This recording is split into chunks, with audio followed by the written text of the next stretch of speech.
frères et sœurs, heureuse de vous retrouver en ce 33e dimanche du temps ordinaire de l'année C pour notre méditation. Bon dimanche à tous chez vous.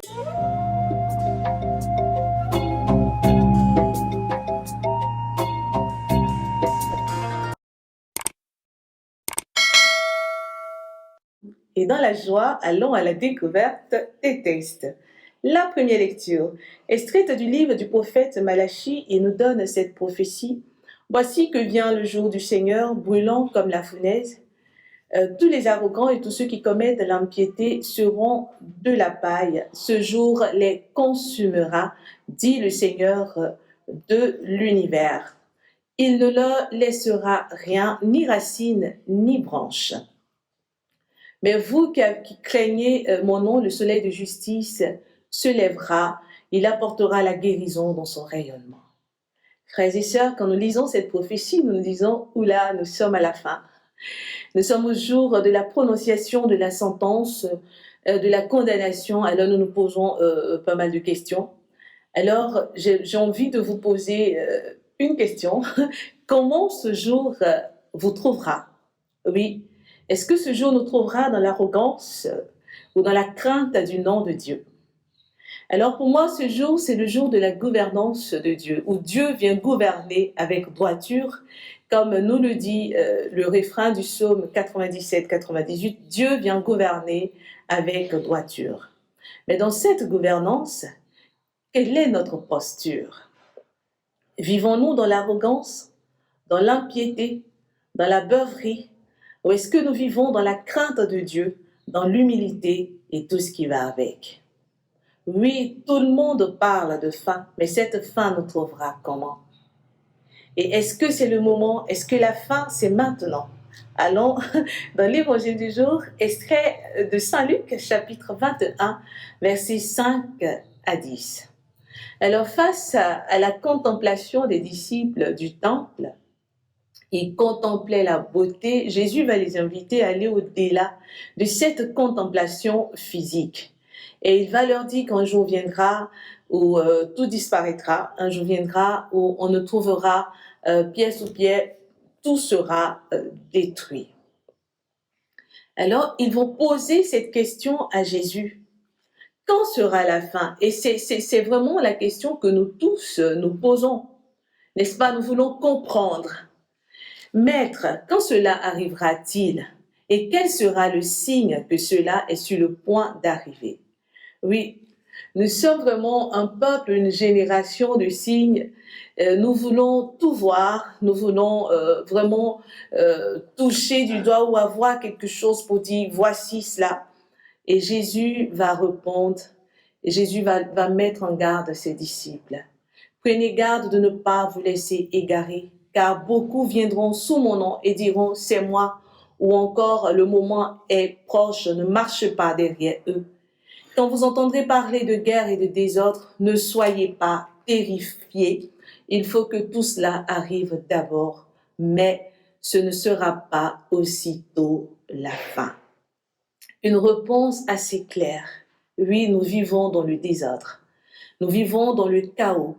Nous vivons dans un déséquilibre total. Que ce soit au niveau individuel, communautaire, au niveau national ou même mondial, nous vivons des choses, nous voyons des choses, nous entendons des choses. Nous sommes même persécutés, mais cette réponse vient comme nous rassurer, tout en nous mettant en garde, oui, de ne pas écouter toutes ces personnes qui viendront au nom de Jésus. Et chaque année, chaque heure qui passe, lorsque nous essayons de lire ou de regarder des informations, nous entendons tel qui vient au nom de Dieu, tel autre qui vient au nom de Dieu.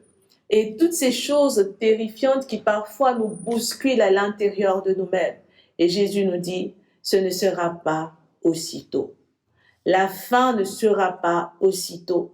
Mais je tiens à ma question, cette fin nous trouvera dans quelle posture? Oui, elle n'est pas imminente, elle n'est pas pour demain, mais elle nous trouvera dans quelle posture? Et Jésus va continuer à annoncer tout ce qui arrivera. On se dressera nation contre nation, royaume contre royaume. Et même on portera la main sur vous et l'on vous persécutera. On portera la main sur vous, vous qui croyez, vous qui craignez mon nom. On portera la main sur vous. Et à la fin, et cette main qu'on porte ira jusqu'en famille, des frères, des sœurs, dans nos communautés de vie, dans nos communautés chrétiennes, sur nos paroisses. Il y a tellement de persécutions, de méchanceté, de fourberie, d'hypocrisie. Alors certains préfèrent ne même pas y être, ne même pas s'engager tellement le monde est méchant, tellement ceux qui y sont ont choisi une autre posture que ce que Dieu enseigne, ce que Dieu nous demande de vivre. Alors il va dire de ne pas répondre, que ce n'est pas à nous de répondre. Il dit, c'est moi qui vous donnerai un langage et une sagesse à laquelle tous vos adversaires ne pourront ni résister, ni s'opposer. Dieu nous donne de la force. Et à travers ce verset, j'aimerais que tous ceux qui vivent ces persécutions dans leur communauté, leur pays, pour le nom de Jésus, puissent trouver le réconfort et la consolation. C'est Dieu lui-même qui parlera en votre nom. Certains veulent même abandonner, parce que vous voyez des fois, ces personnes pensent qu'elles sont tellement intelligentes, mais Dieu vous fait voir toute cette fourberie, toute cette méchanceté. Dieu parlera en votre nom, car la fin, ça ne sera pas aussitôt. Et à la fin, il nous dit, c'est par votre persévérance que vous garderez votre vie. Comment vivons-nous? Je posais la question tantôt, dans quelle posture la fin nous trouvera? Nous devons persévérer. Persévérer sur la bonne voie. Persévérer dans les bonnes pratiques. Persévérer dans la vérité. Oui, la vérité dans un monde où le mensonge règne en maître, même dans l'Église, même au sein de l'Église. Persévérer dans la vérité dans un monde où on écrit nous-mêmes notre propre évangile, où nous pouvons dire à un tel ou à un tel autre, n'aime pas celui-ci ou n'aime pas cela, où nous pouvons rire avec des personnes et derrière faire des choses pas du tout catholiques. Nous devons persévérer. Persévérer pour que ce jour nous trouve dans la crainte du nom de Dieu. Et Saint Paul apôtre, dans sa seconde lecture aux Thessaloniciens, il va interpeller ce peuple à imiter leur modèle. Il a dit, on pouvait être à la charge, mais on a travaillé. Que celui qui ne travaille pas ne mange pas non plus. Oui, quand nous annonçons la fin, certaines personnes se disent, mieux vaut que cette fin me trouve dans un rattrapage.